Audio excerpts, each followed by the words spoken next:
이번에 인프라스트럭처 아키텍처 설계 원칙에 대한 수립을 좀 해보도록 하겠습니다. 이런 부분이고요.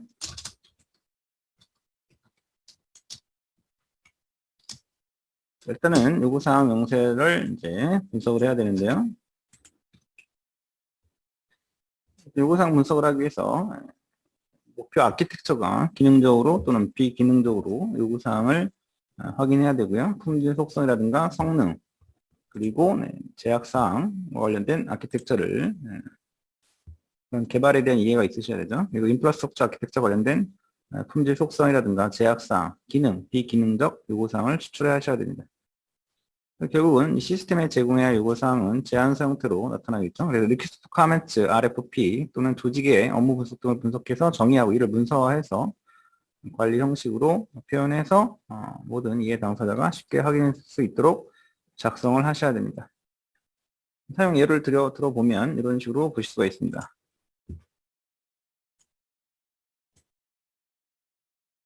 요구사항 분석, 입력 및 결과물이라는 표를 보시면 좀 이해가 쉽게 되겠죠?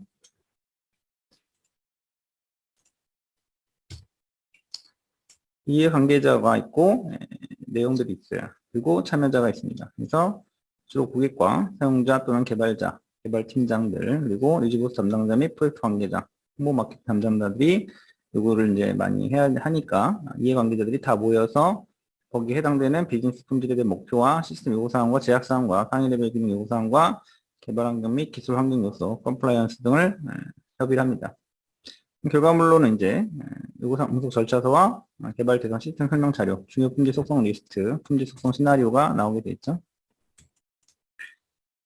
그리고 요구사항 분석은 비즈니스 목표 달성을 위한 요구사항 명세화부터 시작을 해야 된다라는 거고요.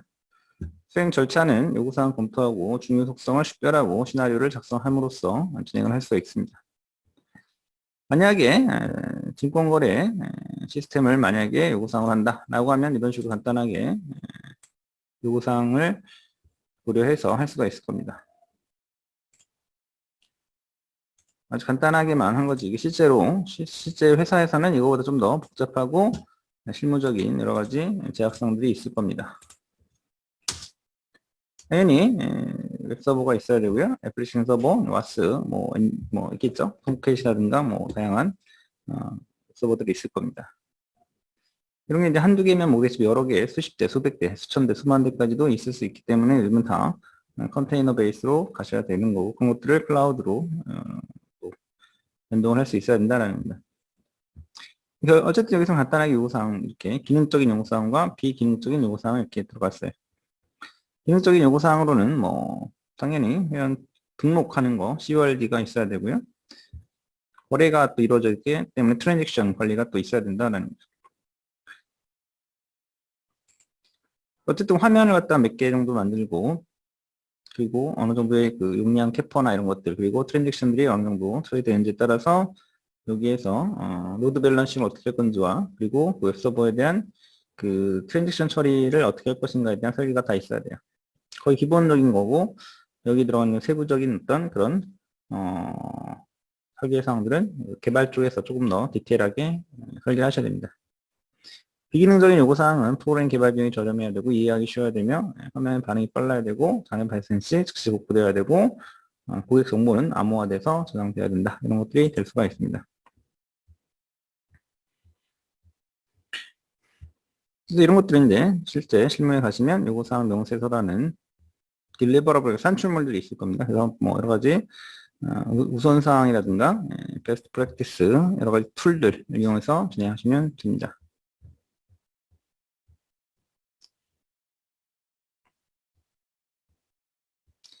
인프라스트럭처 설계 원칙을 좀 보시게 되면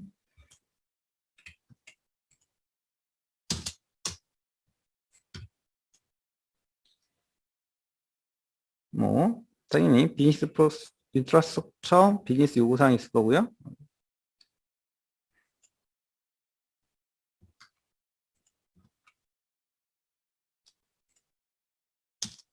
전략 기반의 인프라스트럭처 아키텍처 설계 부분, 그다음에 뭐 비즈니스 성능 완수, 자체, 목표, 이해, 목표에 부합하는 아키텍처 설계 이런 것도 있습니다. 이런 것들은 뭐 간단하게 그냥 넘어가도록 하겠습니다.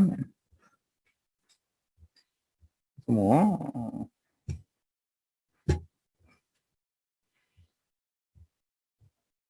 이건 실무 부분이고 워낙 그 이론적인 부분인데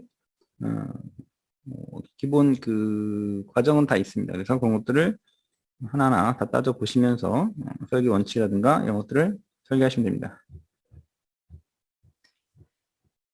그런데 우리가 실무 부분에서 서버 아키텍처 설계하는 부분을 이제 할 거고, 그런 부분을 하기 위한 컨테이너 자원 할당 제한 이런 부분을 하도록 하겠습니다.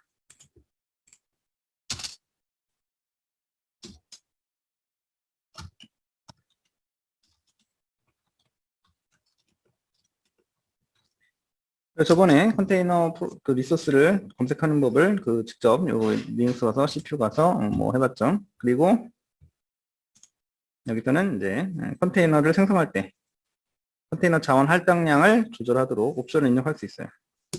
아무런 옵션을 입력하지 않으면 그냥 제한을 쓸 수 있는 거죠.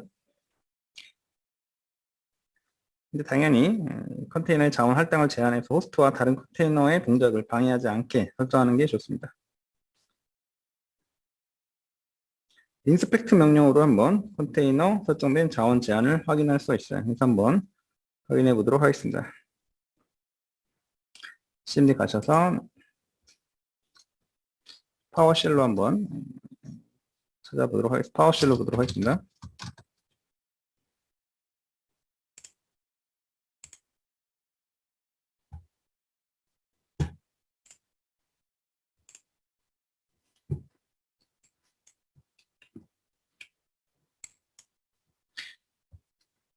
도커 인스펙트 헬프를 보시면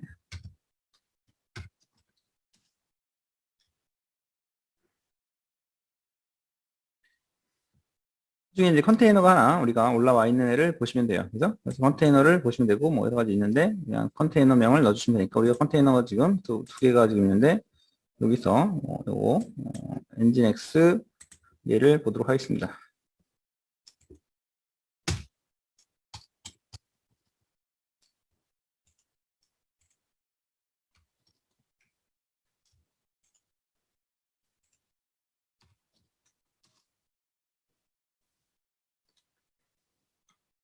엔진X 다시 바인드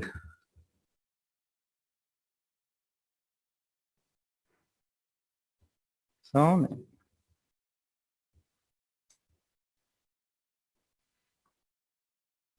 PS로 먼저 볼 수가 있죠.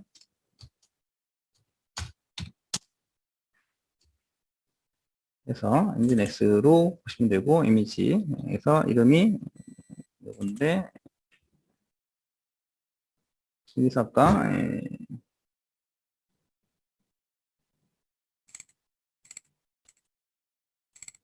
네임이나 아이디니까 컨테이너 아이디 이걸로 해도 되죠. 이걸로 보도록 하겠습니다.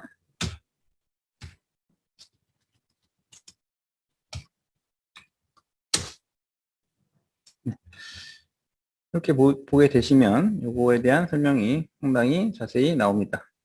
그래서 키밸류 이때 리스트 형태인데 키밸류 오브젝트로 되어 있어서 아이디 나오고요. 언제 만들어졌는지 경로라든가 이런 것들에 대한 엔트리 포인트 쉘 여기 이제 쉘 프로그램이 작동된다라는 거고 아규먼트들 나오죠. 상태 현재 러닝 중이죠. 얘가 그리고 펄스 아니다 리스타팅 아니다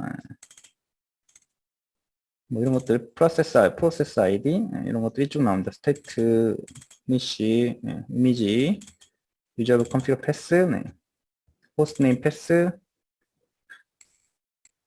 로그 패스 쭉 나옵니다. 네임 리스타트 카운트 드라이버 플랫폼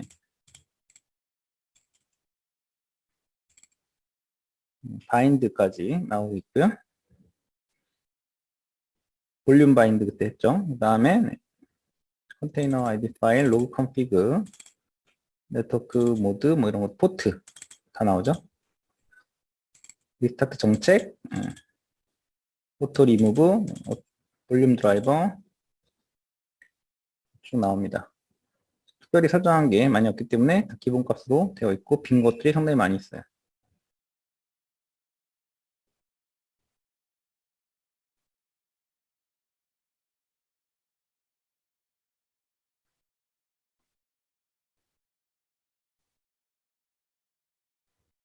이거만 봐도 거의 대부분이 이제 어떻게 설정이 되어 있는지를 볼 수가 있습니다. 이 자원 할당을 제한하기 위해서 컨테이너에 적용할 수 있는 옵션은 많은데 여기서는 우리가 자주 쓰는 애들만 좀 써보도록 하겠습니다. 컨테이너 자원 제한을 변경하려면 업데이트를 우리가 쓰는 게 좋으실 거예요. 그게 좋습니다. 그죠? 그래서 컨테이너 업데이트 명령어를 좀 쓰시면 됩니다.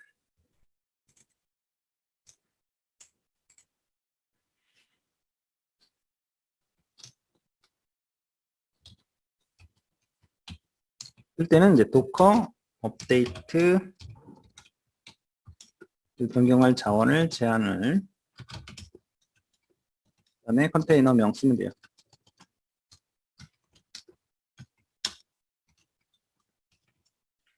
여기서 이런 식으로 쓰는 거죠. 도커 업데이트 헬프를 눌러보시면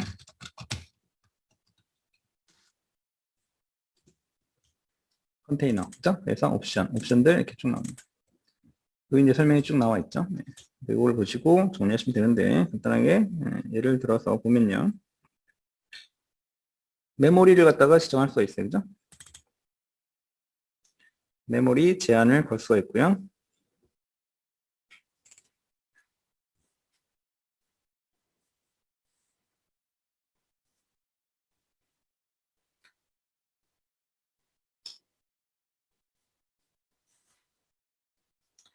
먼저 하나 컨테이너를 생성한 다음에 해도 되는데 여기서 그냥 바로 볼 수가 있겠네요.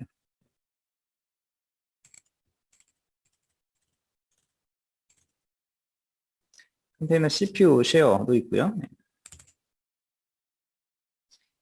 컨테이너 가중치 설정에서 해당 컨테이너가 CPU를 상대적으로 얼마나 쓸 수 있는지를 보는 겁니다. 이런 것들은 도움말 보시면 될 것 같고 상당히 많이 있습니다. 그래서 이런 것들을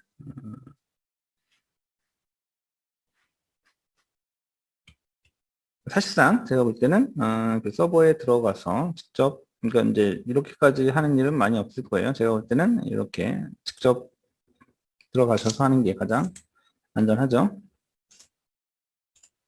그죠? 이런 식으로 어제 우리가 쭉 봤었어요.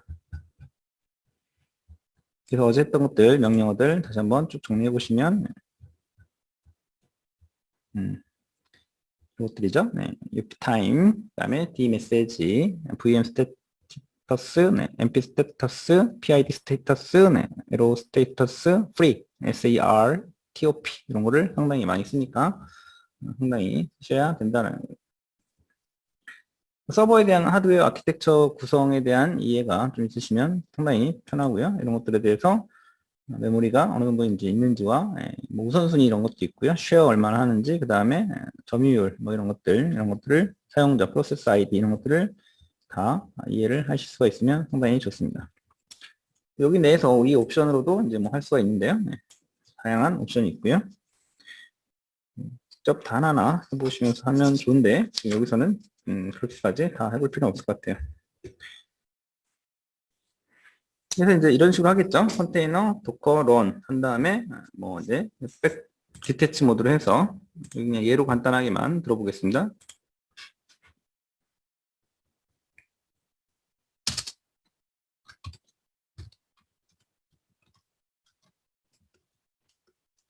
백업 모드로 해서 여기 이제 메모리 있으니까 요거 메모리 바이트 그래서 M 이렇게 하셔서 메모리를 뭐 얼마로 이렇게 하겠다 하는 거죠.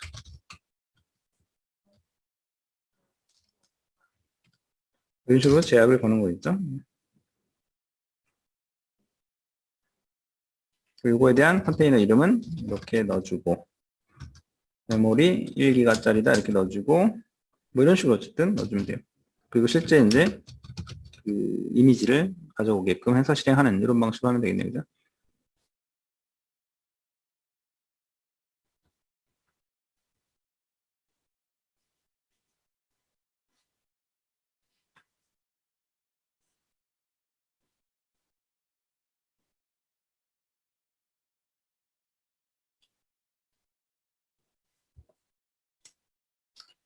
그래서 한번 이거를 돌려보면은요. 여기서 돌려보면은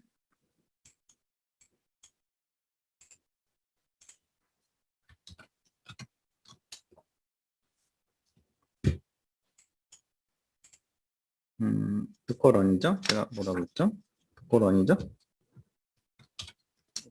런 디태치 모드 백백백 데몬으로 돌리는 거죠. 포어그라운드 말고 백그라운드 프로세스로 돌리는 걸로 해서 옵션을 아까 봤죠. 메모리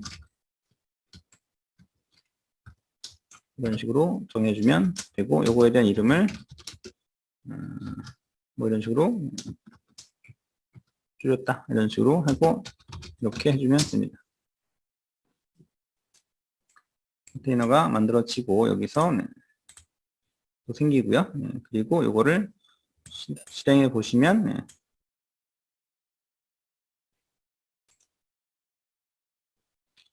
여기에서 보시면 되고 요거에서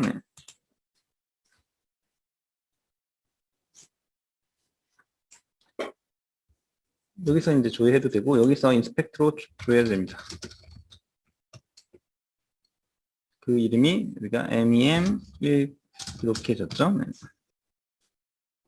이렇게 하면 이제 상당히 많이 나오겠죠. 그래서 여기서 이제 찾을 때 우리가 그립 명령어를 치는 거죠.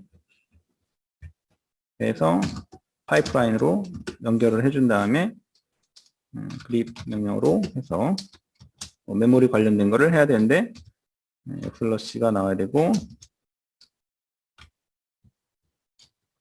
메모리 뭐 이렇게 해서 관련된 게 문자로 해야 되기 때문에 슬러시가 있어야 됩니다. 그래서 이렇게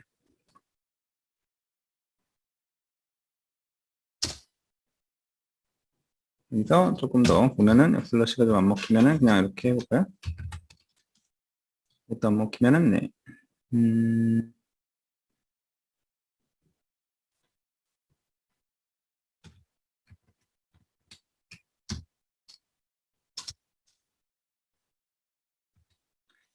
문자가 여기서 대문자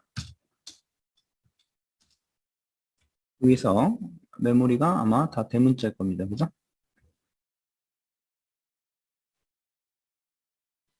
요거 그죠? 여기 여기죠? 요거를 보려니까 이렇게 찾으시면 되는 거죠.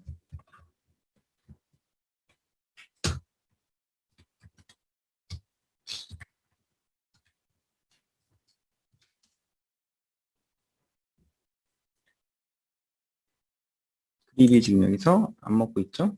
그러면은 GREP죠? 네, GREP 맞고요.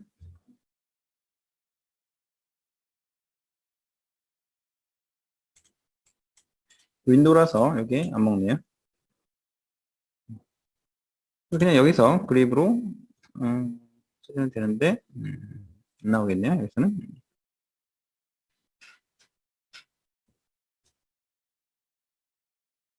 그래서 우리가 이제 맴 이런 게 먹히는 게 지금 안 되죠. 그래서 서버에서는 이렇게 해서 직접 우리가 뭐 실행한다라고 했죠. 메모리 관련된 거는 이렇게 프리 요거로 많이 보신다라고 했어요. 이건 잠시만요. 제가 좀 체크 좀 해보겠습니다.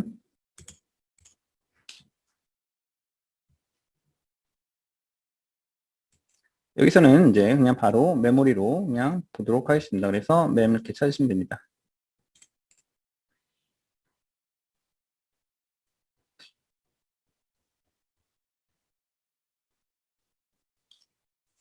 그래서 그림 명령어가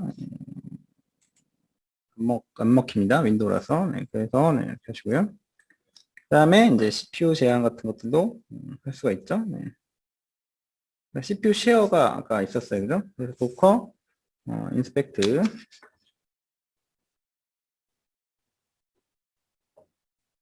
도커 업데이트에 대한 거니까, 네, 도커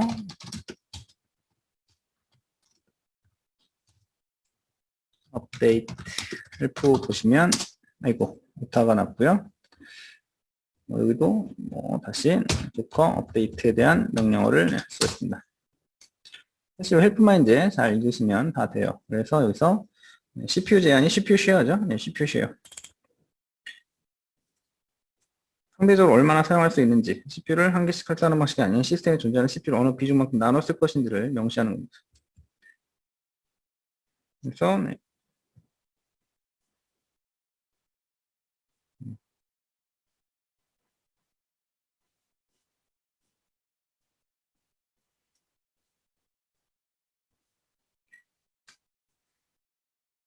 그러니까 우리는 이렇게 하는 거는 잘 실무에서는 안 쓰고 직접 서버에서 사용량을 확인하는 방식으로도 한다라고 해서 그걸 제가 미리 다 알려드렸어요.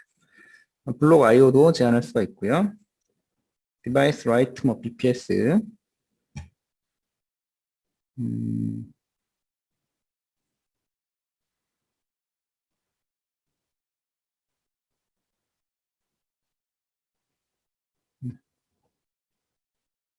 그대로 다 필요하시면 정리하시면 됩니다. 이제 우리가 컨테이너를 정리하는 그런 사용하지 않는 컨테이너를 쓰는 법, 컨테이너 정리, 컨테이너 삭제라든가 이런 것들은 뭐 여기서 이제 하는 게 제일 쉽죠. 그래서 그런 것들을 정리하고 좀 줬다가 이제 하겠습니다. 여기서 이제 컨테이너 정리, 이게 이제 가장 쉽죠. 여기서는 이제 만약 리눅스에서 이제 할 때는 여기서 컨테이너 정리에 대해서 컨테이너 뭐 이제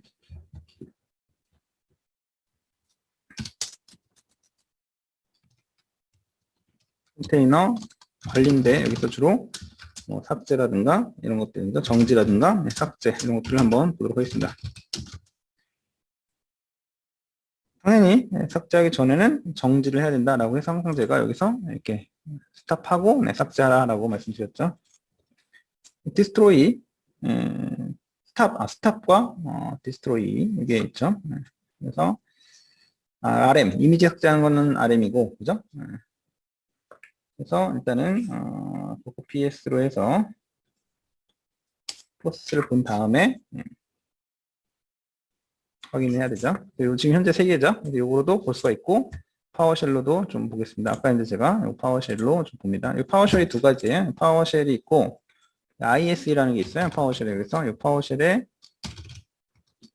요거로 해서 좀 편하게 보는 게 있습니다. 네. 통합 뭐 이것도 개발 환경이죠. 통합 뭐 여기서 도커 PS로 보신 다음에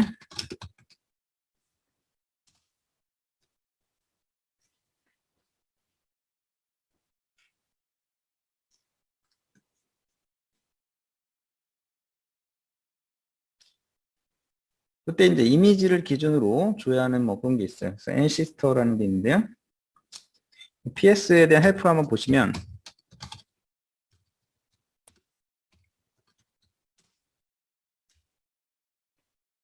여기에 F가 있죠. 필터로 걸어서 골라내는 겁니다. 네, nCS터는 키예요. 그래서 컨테이너 생성하는데 사용한 이미지를 기준으로 필터링하는 게 있어요. 그래서 필터링해서 나와라 하는 거고 값이 nCS터가 뭐 우리가 아까 말했던 엔진X 그죠? 이거를 한번 보면은 여기에서 그죠? 여기에만 걸려 나오는 거죠.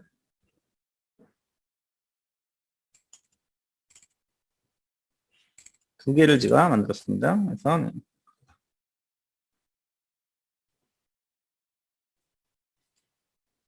현재는 우리가 지금 두 개의 컨테이너가 돌아가고 있고요.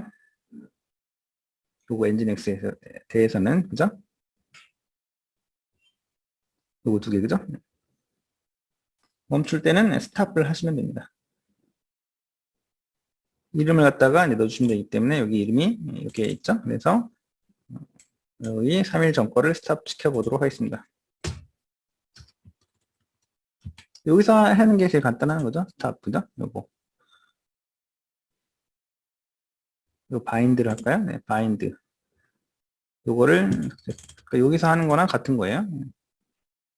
얘를 이렇게 스탑 하시면 돼요.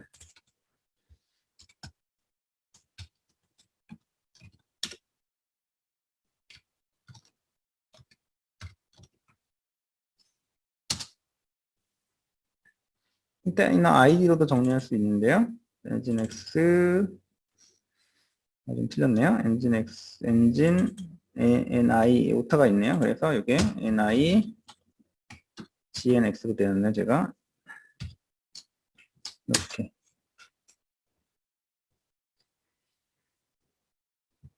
같은 거겠죠? 요거로 하나, 요거로 하나 같은 거고, 여기 이제 보시면 이게 스탑이 됐죠?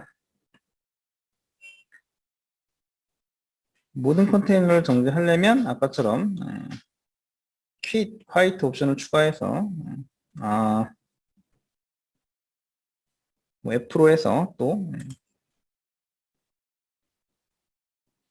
스탑을 할 수가 있는데 여러 개를 또 할 수가 있습니다. 이때 인자로 쓸 때 달러를 넣을 수가 있어요. 지금 요거 이제 하나 다시 요걸 가동시켜 볼게요. 그러면 얘를 다시 스타트 시킨 다음에 다시 조회하시면 이렇게 두 개가 나왔죠. 얘를 한꺼번에 다 중지하게 하려면 토커 스탑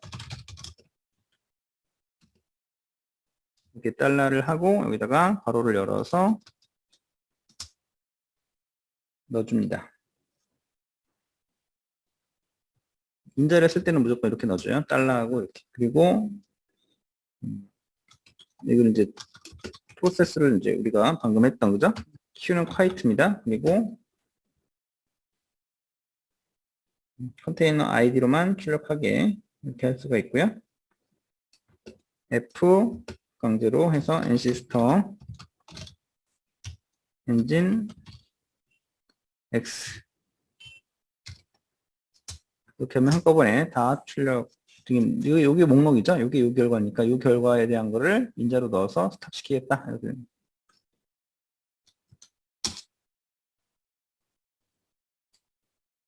그러면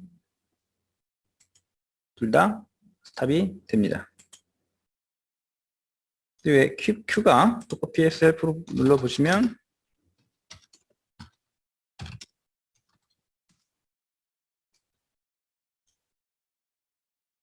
quiet입니다. 그래서 only 디스플레이 컨테이너 아이디만 보여주게 하는 겁니다. 이렇게 그죠? 그래서 모든 컨테이너가 정지됐는지 뭐 이걸로 확인해도 되고 저는 이게 좀 간단하죠. 삭제된 건 아니에요, 그죠? 그래서 PS에서 올로 해서 다 조회할 수 있다라고 했죠.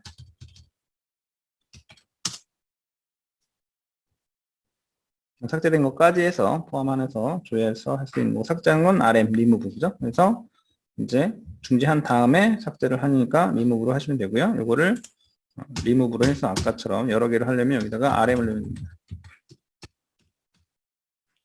그리고 여기서는 지금 얘로 이제 바꿔야겠죠. 올.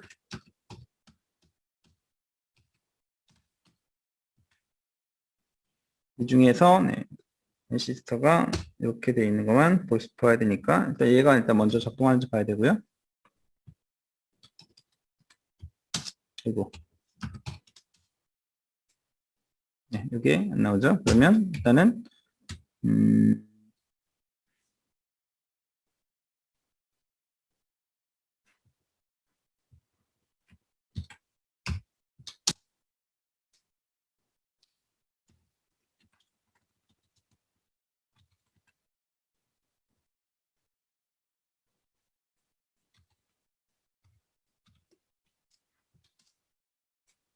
네, 이렇게 F까지 넣어서 나오겠습니다. 요거를 인자로 줘서 리무브 시켜버리면 됩니다.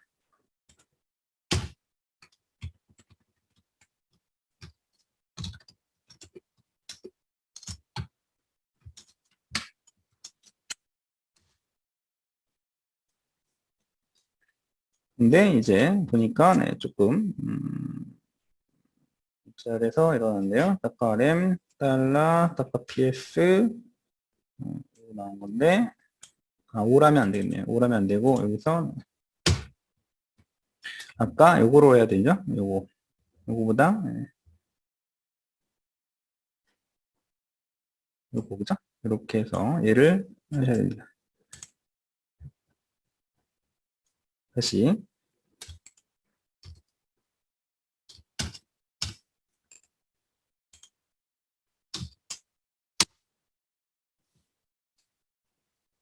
음,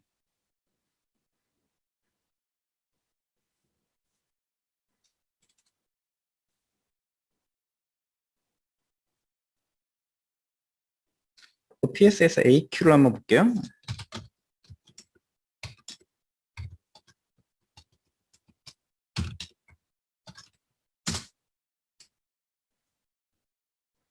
A가 있고 네, Q가 있습니다. 그죠? 그래서 모든 컨테이너 보여주면서 아이디만 보여주게 하는 게 이거고 F까지 해서 그래서 RM 달러 PS AQ 그 다음에 F 이렇게 해서 이렇게 해보겠습니다.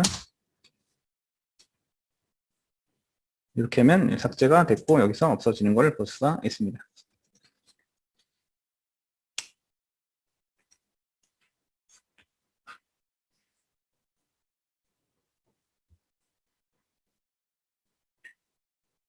이미지 삭제할 때는 remove 이미지에서 RMI입니다. 그래서 여기서는 그냥 바로 일단은 중지하고 삭제하고 또 이미지까지 여기서 그냥 삭제하면 되죠. 이미지가 지금 이미지가 상당히 많이 들어가 있죠. 그래서 이거 용량을 좀 찾아오기 때문에 이거 삭제하는 걸 한번 해볼 텐데 우리가 여기서 하나 골라서 하겠습니다. 여기 엔진X 지금 얘가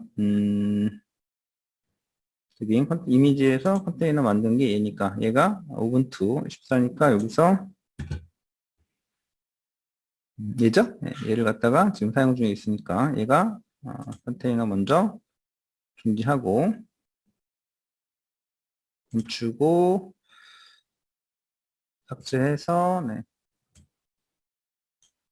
이미지 이제 삭제하려면 얘죠? 14. 그래서 여기서 그냥 이렇게 리무브 하면 됩니다.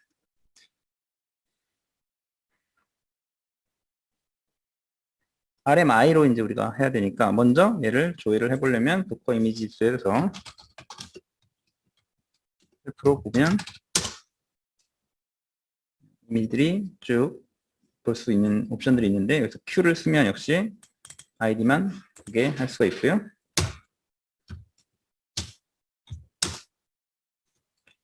이 중에서 이제 어떤 놈만 고르면 되는데 이때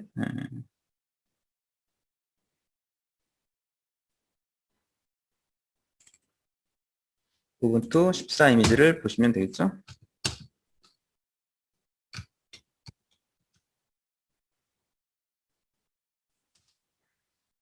하면 나오죠. 그래서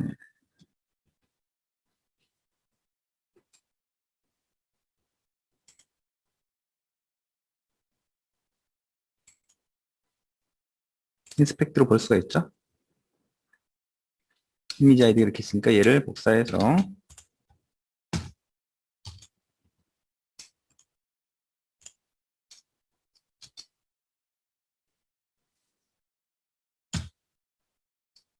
이미지 목록을 먼저 보고 여기에서 태그죠. 요거를 보시면 되니까 리파지토리 콜론 14.54 이렇게 쳐야겠죠.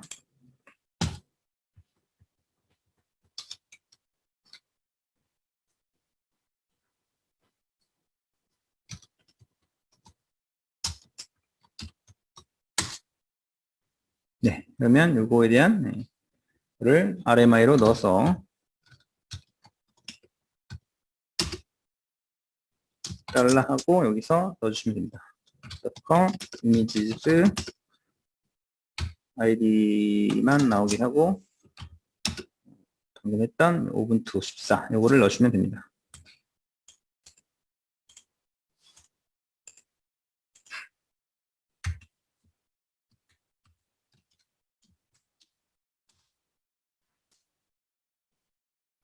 그러면 이미지가 삭제됐고요. 여기서 없어졌습니다. 여기까지 해서 좀 쉬다가 다음에 이제 컨테이너 이미지 만드는 법을 또 이론을 하고 또 하도록 하겠습니다. 네.